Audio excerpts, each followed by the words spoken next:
बिस्मिल्लाहिर्रहमानिर्रहीम। NHS form से मैं हूं आपका होस्ट अमजद अली। दोस्तों, आज की वीडियो में हम बात करेंगे कि पायदार कुदरती निज़ाम काश्तकारी या पिकनिक बुनियादी तौर पर है क्या। हमने पिछली बहुत सी वीडियोस की जिसमें हमने बताया कि जी पिकनिक पर ये फसल लगाएं, पिकनिक पर ये फसल लगाएं। तो बहुत से दोस्त जिनके लिए ये एक नया फिनोमिना है, उन्होंने कमेंट्स में पूछा कि जी हमें बताएं तो सही पिकनिक है क्या, ये पायदार कुदरती निज़ाम काश्तकारी बुनियादी तौर पर इस क्या है, क्या इसके बुनियादी असूल हैं। तो ये वीडियो हमने उन लोगों के लिए बना रहे हैं जो जिन हमारे दोस्तों के लिए ये सिस्टम एक नया सिस्टम है, जिन्होंने इसके मतलब बहुत कुछ नहीं जानते। तो उन दोस्तों को मैं कोशिश करूँगा कि सादा अल्फाज में समझा सकूँ कि बुनियादी तौर पर ये क्या कौन सा सिस्टम है, काश्तकारी का कौन सा सिस्टम है ये वाला। तो दोस्तों, आज की वीडियो स्टार्ट करते हैं। आपसे दरख्वास्त है कि अगर आपको हमारी वीडियो पसंद आए तो उसको लाइक करें, दोस्तों के साथ शेयर करें, और हमारे चैनल को जिन दोस्तों ने अभी तक सब्सक्राइब नहीं किया वो काइंडली इसको सब्सक्राइब कर दें। तो जी, पायदार कुदरती निज़ाम काश्तकारी, जिसको हम इन शॉर्ट पिकनिक कहते हैं, ये बुनियादी तौर पर कोई ईजाद नहीं है, बल्कि ये एक दरियाफ्त है, ये एक डिस्कवरी है। ये डिस्कवरी है उन असूलों की जो असूल अल्लाह ताला ने पौधों के लिए बनाए हैं, जो असूल अल्लाह ताला ने ज़मीन के लिए पसंद किए हैं, और जो असूल, जो हालात अल्लाह ताला पौधों के लिए पसंद करता है। अल्लाह ताला दुनिया का सबसे बड़ा फार्मर है। उसने इस दुनिया में जंगलात उगाए, इस दुनिया में बहुत सी चीज़ें अल्लाह ताला ने उगाई। तो देखने वाली बात ये थी कि वो चीज़ें किस तरह उगी, किस तरह परवरिश पा रही हैं, उन पर बीमारी क्यों नहीं आती, वो जो है वो ख़त्म क्यों नहीं होती, उन पर कीड़ों के हमलों से वो क्यों ख़त्म हो जाती हैं, और जो फसलें हम लगा रहे हैं, जो फार्मिंग हम कर रहे हैं, उसमें पौधे बीमार क्यों होते हैं, उसमें पौधों को बार बार खाद की ज़रूरत क्यों पड़ती है, उसमें पौधों को बार बार जहरों की ज़रूरत क्यों पड़ती है। तो अल्लाह ताला के कुछ बंदों ने इन बातों पर गौर करना शुरू की। उसमें बहुत से लोग शामिल हैं, उनमें हमारे बहुत ही मुअज़्ज़ज़ सर आसिफ शरीफ साहब, जो कि पाकिस्तान की शान है, वो उनमें शामिल हैं। तो उन लोगों ने, ये कुछ फार्मर्स थे, प्रैक्टिकल फार्मर्स थे, जिन्होंने इस पर गौर व खोज करनी शुरू की, और उसके बाद उन्होंने एक कुछ कवानीन वज़ा किए कि अगर हम इन कवानीन के तहत अगर हम पौधे को ये वाले हालात दे दें तो फिर हमें पौधों को ना तो खाद देने की ज़रूरत पड़ेगी, और ना ही हमें उन पर कोई ज़हरें इस्तेमाल करने की ज़रूरत पड़ेगी, और ना ही हमें ज़मीन में कोई भी चीज़ ज़मीन में ऐड करने की ज़रूरत नहीं पड़ेगी, बल्कि हम बिल्कुल प्योर कुदरती ऑर्गेनिक जो फूड है वो पौधों से हासिल कर सकेंगे। तो वो कौन से कवानीन हैं, उन पे बात करेंगे। तो पहला कानून ये था जो उन्होंने डिस्कवर किया कि जी हमें फसलों को जो है वो रेज बेड पर लगाना चाहिए। ये कानून उन्होंने कैसे डिस्कवर किया? उन्होंने देखा कि हम अगर अल्लाह ताला की कायनात को देखें तो जिधर पानी खड़ा होता है वहाँ पर जो है वो पौधे नहीं उगते, और यहाँ पर पौधे अल्लाह ताला ने उगाए हैं, वहाँ पर पानी नहीं खड़ा किया। आप दरियाओं में चले जाएं, यहाँ पर पानी खड़ा है, वहाँ पर पौधे नहीं है, वहाँ पर दलदल बनी हुई हैं, झीलें हैं, वहाँ पर पौधे नहीं हैं, यहाँ पर पौधे हमेशा ऊंचाई पर हैं। तो उन्होंने ये डिस्कवर किया कि अल्लाह ताला की ज़ात ने पौधों के लिए पसंद फरमाया है कि जहाँ पर हम पौधे लगाएं वहाँ पर पानी खड़ा ना हो। तो जो हमारी कन्वेंशनल एग्रीकल्चर चल रही थी उसमें जनाब हम लोग फ्लड इरीगेट करते हैं, और पौधों, यहाँ पर पौधे हैं वहाँ पर हम पानी खड़ा कर देते हैं, तो जिससे पौधे स्ट्रेस में आते हैं, पौधों की रूट्स स्ट्रेस में आती हैं, पौधों की रूट्स को ऑक्सीजन नहीं मिलती, उनको मॉइस्चर ज़रूरत से ज़्यादा मिलती है, तो पौधे बीमार होना शुरू हो जाते हैं, हमारी ज़मीन जो है उसका सिस्टम ब्लॉक होना शुरू हो जाता है। तो फिर हमें पौधों पर पेस्टिसाइड भी अप्लाई करने पड़ते हैं, और हमें उन पर खादें भी अप्लाई करना पड़ती हैं। तो ये था पहला असूल डिस्कवर किया गया कि पौधों को हमने हमेशा रेज बेड्स पर लगाना है। अब रेज बेड्स पर लगाएंगे तो पौधा हमेशा वत्तर कंडीशन में रहेगा, मॉइस्चर में रहेगा, उसे पानी की एक्सेस नहीं होगी, क्योंकि आपने फसल को रेज बेड्स पर लगा दिया, साइड पे आपने खालियां बना दी, उन खालियों में आप पानी दे रहे हैं। अब पौधे को सिर्फ मॉइस्चर मिलेगी, जबकि फ्लड इरीगेट में जब हम पानी लगाते हैं, अब देख लें गंदम आजकल हम लोग ग्रो कर रहे हैं, तो गंदम को जब पहला पानी लगाते हैं तो जनाब 35 दिन तक उसको मतलब होश नहीं आता गंदम को, तो इतना ज़्यादा हम पानी लगा देते हैं कि सफोकेशन हो जाती है। तो ये पहला बुनियादी असूल था। इसके अलावा इसका क्या है कि जब हम पानी भर के लगाते हैं तो ज़मीन में जो बायोटा है, जो अल्लाह ताला की मखलूक है, वो मखलूक डिस्टर्ब होती है। बहुत से फंगस, बहुत से बैक्टीरिया जो हैं, अल्लाह ताला ने उनको हमारी नौकरी पर मामूर किया है कि आपने ज़मीन में मौजूद जो मिनरल्स हैं, जो ज़मीन में मौजूद न्यूट्रिएंट्स हैं, उनको पौधे के लिए अवेलेबल करना है। तो जब हम फ्लड इरीगेट करते हैं तो वो जितनी मखलूक है, वो जितने मज़दूर हैं, वो एरोबिक हैं, उनको ज़िंदा रहने के लिए ऑक्सीजन चाहिए। तो जब हम फ्लड इरीगेट करते हैं तो वो मर जाते हैं। तो इस तरह इन लोगों ने, अल्लाह ताला के इन बंदों ने डिस्कवर किया कि अगर हम फ्लड इरीगेट नहीं करेंगे, पानी सिर्फ खालियों में देंगे, तो ज़मीन का बायोटा जो है वो प्रोपागेट करना शुरू कर देगा, वो बढ़ना शुरू कर देगा। अब तक जो ऑर्गेनिक के जितने स्कॉलर्स थे, उनकी कोशिश थी कि हम बाहर से डिफरेंट कल्चर्स बना के ज़मीन में ऐड करें, हम ऑर्गेनिक मैटर बाहर से ऐड करें और उसे वो प्रोपागेट करें। लेकिन होता यह है कि आप बाहर से जितना मर्जी ऐड कर लें, जब आप बाहर उसको फ्लड इरीगेट करते हैं तो जितना आपने कल्चर बाहर से बायोटा का ऐड किया होता है, वो सारे का सारा मर जाता है, वो प्रोपागेट नहीं करता। तो अगर आप रेज बेड्स पर अपनी क्रॉप लगाएंगे तो चूंकि उसको एरोबिक कंडीशंस मिलेंगी, जब एरोबिक कंडीशंस मिलेगी तो वो प्रोपागेट करेगा। अच्छा जी, दूसरा असूल जो है, जो डिस्कवर किया गया, वो ये था कि हमने ज़मीन को नंगा नहीं छोड़ना, क्योंकि आप नेचर में जहाँ भी अल्लाह ताला फार्मिंग कर रहे हैं, जंगलात में चले जाएं, आप कहीं भी चले जाएं, तो ज़मीन जो है वो या तो किसी डेड मैटर के साथ ढकी हुई है, तो या फिर लाइव किसी मैटर के साथ ढकी हुई है। मतलब मोस्टली आप देख सकते हैं कि कहीं पर भी ज़मीन जो है, जहाँ अल्लाह ताला फार्मिंग कर रहा है, वहाँ पर वो ज़मीन को नंगा नहीं छोड़ता। अब उन्होंने इससे लेके मल्च का कॉन्सेप्ट कि हमने ज़मीन को मल्च करना है, ज़मीन को कवर करके रखना है। अब ज़मीन को मल्च करने से, कवर करने से हमें क्या फ़ायदा हासिल होंगे? सबसे बड़ा फ़ायदा जो हासिल होगा दैट इज़ है दी कंट्रोल ऑफ सॉइल टेम्परेचर। हमने सॉइल टेम्परेचर को कंट्रोल करना है। वो आप देख सकते हैं कि जब गर्म इलाके हैं, वहाँ पर गर्मियों में ज़मीन का टेम्परेचर जो है वो 50-60 डिग्री से 70 डिग्री तक ज़मीन का टेम्परेचर इंक्रीज़ हो जाता है। जब आप देखते हैं कि 40 डिग्री या 42 डिग्री टेम्परेचर वैसे है, तो ज़मीन का टेम्परेचर उससे कहीं ज़्यादा होता है। तो आप गर्मियों में देखते हैं कि ज़मीन से धुआं निकलता है, वो ज़मीन में मौजूद ऑर्गेनिक मैटर जो है जी, वो आपका डिस्ट्रॉय हो रहा होता है, वो आपका डिकम्पोज हो रहा होता है, ऑर्गेनिक मैटर बर्न होता है, तो उससे ऑर्गेनिक मैटर में ज़मीन में कमी आती है। दूसरा, इतने हाई टेम्परेचर पर आपकी जो क्रॉप्स हैं उनकी एफिशिएंसी बहुत रिड्यूस हो जाती है। दिस इज़ अ स्टडी के प्लांट की जो बेस्ट वाटर यूज़ एफिशिएंसी होती है, वो उसके लिए उसको तकरीबन 15 डिग्री से लेकर 30 डिग्री टेम्परेचर जो है वो रिक्वायर्ड होता है। अगर 30 डिग्री से टेम्परेचर इंक्रीज़ करता है तो फिर भी पौधे की वाटर यूज़ एफिशिएंसी और न्यूट्रिएंट्स यूज़ एफिशिएंसी डिक्रीज़ होती है, और अगर वो 15 से नीचे जाता है तो फिर भी पौधे की वाटर यूज़ एफिशिएंसी और न्यूट्रिशन यूज़ एफिशिएंसी जो है वो डिक्रीज़ होती है। दूसरा, जब ज़मीन का टेम्परेचर बढ़ता है तो जो हमारा बायोटा है वो उस टेम्परेचर पर जाकर बनना शुरू कर देता है, वो उस टेम्परेचर पर डिस्टर्ब होता है, उसकी प्रोपगेशन डिस्टर्ब होती है। तो ये चीज़ें थीं जिनको ऑब्ज़र्व किया गया और ये असूल बनाया गया कि आपने ज़मीन को कभी भी नंगा नहीं छोड़ना। या तो आप उसे किसी डेड ऑर्गेनिक मैटर के साथ कवर करें, और या फिर आप उसे किसी लाइव मल्च के साथ कवर करें। ऑर्गेनिक डेड मल्च में जी देखें, आप पराली डाल सकते हैं, आप तूड़ी डाल सकते हैं, आप चावलों वाला भूसा डाल सकते हैं, आप कोई भी चीज़ जो है उसको डाल के ज़मीन को कवर कर सकते हैं। खोरी डाल सकते हैं, दरख्तों के पत्ते ज़मीन के ऊपर बिछा के आप उसको कवर कर सकते हैं।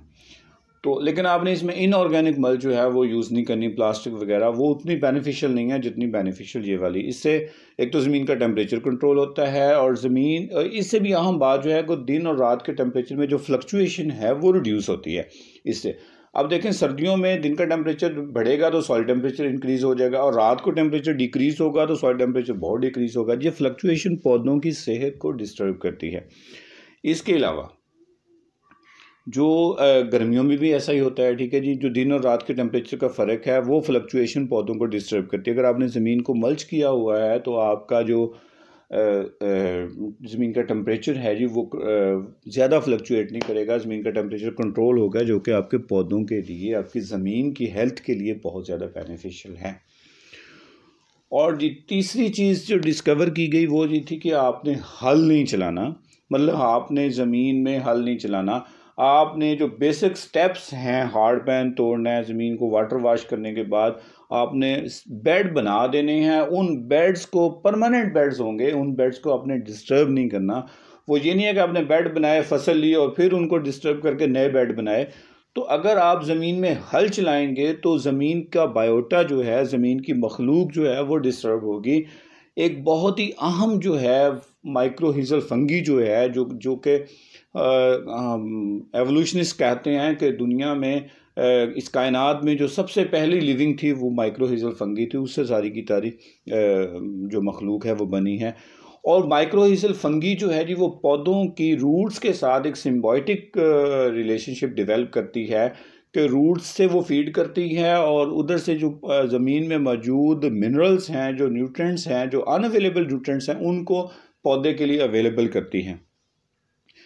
तो ये जो चीज़ थी, अगर आप हल चलाएंगे तो वो माइक्रोहिजल फिंगी का जो जाल होता है जी वो टूट जाता है, वो डिस्टर्ब हो जाता है। इसके अलावा हमारे और लिविंग्स जो हैं उसमें अर्थवर्म्स हैं या हमारे बैक्टीरिया हैं, फंजाई जो हैं, वो हल चलाने से डिस्टर्ब होते हैं। ज़मीन का इरोजन होता है, ज़मीन जो है वो तोड़ फोड़ का शिकार होती है। तो ये वो तीसरा प्रिंसिपल था कि जिसमें हमने हल नहीं चलाना। अगर आप हल चलाएंगे तो हमें ये तमाम नुकसानात का सामना करना पड़ेगा। तो जी ये था कुछ तारफ़ पायदार कुदरती निज़ाम काश्तकारी का कि किस तरह हम इस निज़ाम पर शिफ्ट होकर जो है वो बग़ैर खादों के, बग़ैर पेस्टिसाइड्स के और बग़ैर ज़मीन में हल चलाए हम बहुत अच्छी पैदावार ले सकते हैं। वो पैदावार जो कि नेचुरल होगी, सस्टेनेबल होगी और हेल्दी होगी। अच्छा जी, मैं साथ ही आपको ये भी बताता चलूँ कि जब हम इस सिस्टम पर शिफ्ट होना चाहते हैं तो एक दो स्टेप्स हैं जो हमको फॉलो करने होते हैं। वो कौन से हैं? वो जी पहला स्टेप तो ये है कि आप ज़मीन की टोपोग्राफी करें, अपना जो फार्म है उसको डिज़ाइन करें जी, देखें, कोशिश करें कि लंबे लंबे जो हैं वो आपके प्लाट बन जाएँ, उनका जो लेज़र लेवल उनको करवा लें, उनका लेवल एक हो। वो लेवल करने के बाद आपने ज़मीन में मौजूद हार्ड पैन को तोड़ना है। ये हार्ड पैन जो है वो हमारी फसलों के लिए बहुत ज़्यादा प्रॉब्लम करता है। हमारी फसलों की रूट्स जो हैं वो एक हद तक नीचे पेनिट्रेट नहीं कर पाती। इसके अलावा जब बारिशें ज़्यादा होती हैं, जब हम पानी लगाते हैं तो पानी जो है वो ज़मीन में जज़ब नहीं होता बल्कि सतह ज़मीन पर रुक जाता है। वो पानी जो है वो इवेपोरेट होता है। जब वो इवेपोरेट होता है तो पीछे जो है वो साल्ट्स ज़मीन के ऊपर बच जाते हैं, जो कि ज़मीन में के पोर्स को बंद कर देते हैं। अब ज़मीन के जब पोर्स बंद होते हैं तो ज़मीन की हेल्थ बिल्कुल ख़राब हो जाती है और हमारा जो बायोटा है उसकी मौत वाक़या हो जाती है, क्योंकि पोर्स बंद होने से बिल्कुल ही एनारोबिक कंडीशंस जो हैं वो सॉइल में पैदा हो जाती हैं।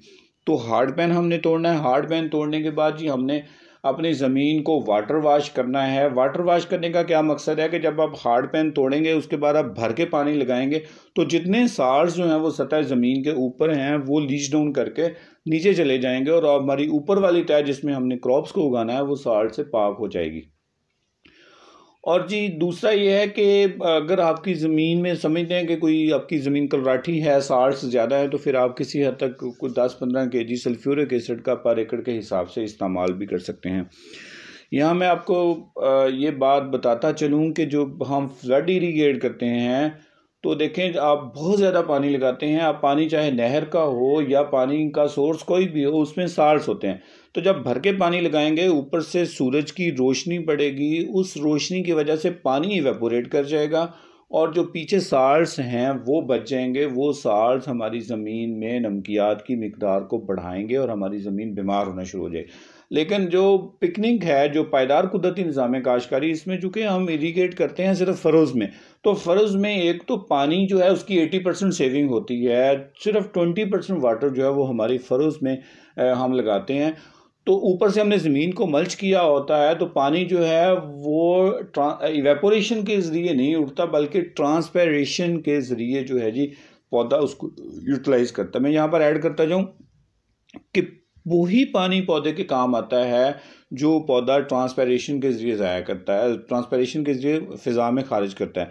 जो इवेपोरेट होता है वो पानी पौधे के काम नहीं आता, बल्कि वो हमारी ज़मीन को बीमार करने का बायस बनता है। तो जी हमने उसको वाटर वाश कर लिया। वाटर वाश करने के बाद हमने स्टैंडर्ड बेड बना लेने हैं। आपने ये देखना है कि जो ट्रैक्टर आप इस्तेमाल कर रहे हैं उसका वाया कितना है। हमारे स्टैंडर्ड बेड जो हैं उनकी बेड की विड्थ जो है वो 42 इंच होती है, और खाली से खाली का फासला जो है वो तकरीबन 52 इंच या 58 इंच तक होता है। हमने इस तरह बेड बनाने होते हैं, चूँकि ये परमानेंट रेस्ड बेड हैं, हमने इनको डिस्टर्ब नहीं करना कि अगर हमें बाद में बेड्स को रेनोवेट करने के लिए ट्रैक्टर चलाना पड़े तो वो ट्रैक्टर जो है वो खालियों में चले, जहाँ पर हमने पानी मतलब नहीं लगाना, खालियों में हमने पानी लगाना, और बेड्स के ऊपर चूँकि हमने क्रॉप लगानी है तो वहाँ पर जो है वो जो बेड के ऊपर है वहाँ पर ट्रैक्टर ना चले, जाके सतह ज़मीन जो है वो सख्त ना हो। तो इसके अलावा जी एक और चीज़ मैं ऐड करता जाऊँ कि पायदार कुदरती निज़ाम काश्तकारी में हम जो ना सिर्फ रोज़ टू रो डिस्टेंस मेंटेन करते हैं पौधों का, बल्कि हम प्रीसीजन प्लांटिंग की तरफ आते हैं। प्लांट टू प्लांट जो डिस्टेंस है वो भी हम इसमें मेंटेन करने की कोशिश करते हैं। मतलब देखिए, इसमें गंदम में हम सिर्फ 8 या 9 किलो सीड के साथ अपना पूरा एकड़ जो है वो काश्त करते हैं। क्या कि हम रो टू रो तो मेंटेन हमारी ड्रिल्स पहले करती थी, लेकिन प्लांट टू प्लांट जो डिस्टेंस मेंटेन नहीं करते। हमारा कॉन्सेप्ट ये है कि जनाब हमारा पौधा जो है वो अपनी 95% जो ग़िज़ा है वो फ़िज़ा से तैयार करता है।